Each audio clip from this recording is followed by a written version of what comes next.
debate, presidential candidate Dennis Kucinich said he'd seen one, so has Jimmy Carter. So did a pilot who traveled from Iran to Washington so he could speak out today about his encounter with the UFO.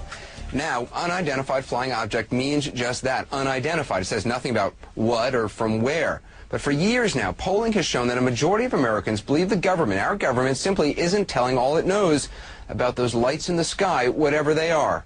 Well, tonight, CNN's Gary Tuchman investigates. If you flew on Air France from Nice to London on January 28, 1994, your captain says he saw a UFO 1,000 feet long just outside your window. It seemed to be a huge flying disc. The now retired pilot is one of 14 men, mainly former government and military officials from 7 different countries, talking about their UFO experiences. It disappeared in about 10 to 20 seconds. This conference took place in Washington, and the cast of characters was almost strangely, well, conventional. One of the believers, former governor of Arizona, Fife Symington. I saw something that defied logic and challenged my reality. During a visit to Phoenix, Symington described to me what he saw. If you had been here 10 years ago and standing out here and looking up there at the lights and the view, you would have been astounded. You would have been amazed. The so-called Phoenix lights were seen by many people in 1997. Skeptics say they were military aircraft or flares, but not the former governor. It was probably some form of an alien spacecraft. Lots of agreement on this panel. This retired Iranian Air Force pilot said he saw a UFO while flying. It looked similar to a star, but bigger and brighter. General Parviz Jafari says he tried to fire a missile, but much of his plane became inoperative. All the instrument was fluctuating, the radio had garbled, even I couldn't have communication with my pilot in my back seat with operating the radar. So none of your equipment worked, your missiles didn't work. Do you think it's because this was an alien from another world? You're sure of that? Yeah, I'm sure. This retired U.S. Air Force sergeant stationed in England said he walked up to a UFO that landed in a forest.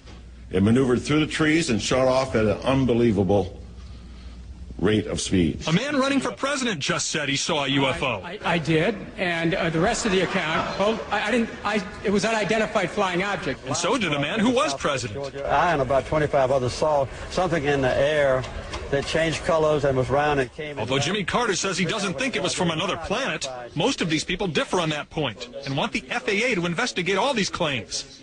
But the FAA says that's not its job. We manage the aircraft that we're talking to. UFOs are called UFOs because they're unidentified, and we're not talking to them. And it's precisely because no one's talking that everybody here is trying harder to make them believe. Gary Tuchman, CNN, Washington. Well, we're going to talk with the man who organized the conference coming up next. He also made a film investigating 50 years of what he calls official contradictions and denials. We'll also hear from a noted astronomer and UFO skeptic. We'll be right back. We like to present you with facts and information from different angles and let you make up your own minds about things. That's particularly true with mysteries. And for many Americans, there's no mystery greater than UFOs. James Fox helped organize today's UFO-related event in Washington. He directed the film Out of the Blue. He joins me now, along with astronomer, former Air Force pilot and skeptic, James McGahey. Thanks for being with us, both of you. Let me start off with you, James Fox. You helped organize the panel. Why? What are you hoping to accomplish? We want to establish the fact that the phenomenon is real and it's taking place worldwide. And the reason why we got a panel of 14 high-ranking military and government officials from 7 countries who these guys officially investigated these cases for their governments and military. So it's not like private investigators. These are official military and government people. But James Fox, to those who say, look, there's no actual evidence, I mean, there's no recovered spacecraft, there's no actual evidence, what do you say? I say, well, we got photographic, radar confirmation, visual confirmation, landing trace cases. There were imprints in the ground for where these things were reportedly landed. You know, and these government and military officials are telling us these things are real. I think we should listen. James McGahey, I know you're skeptical. Why?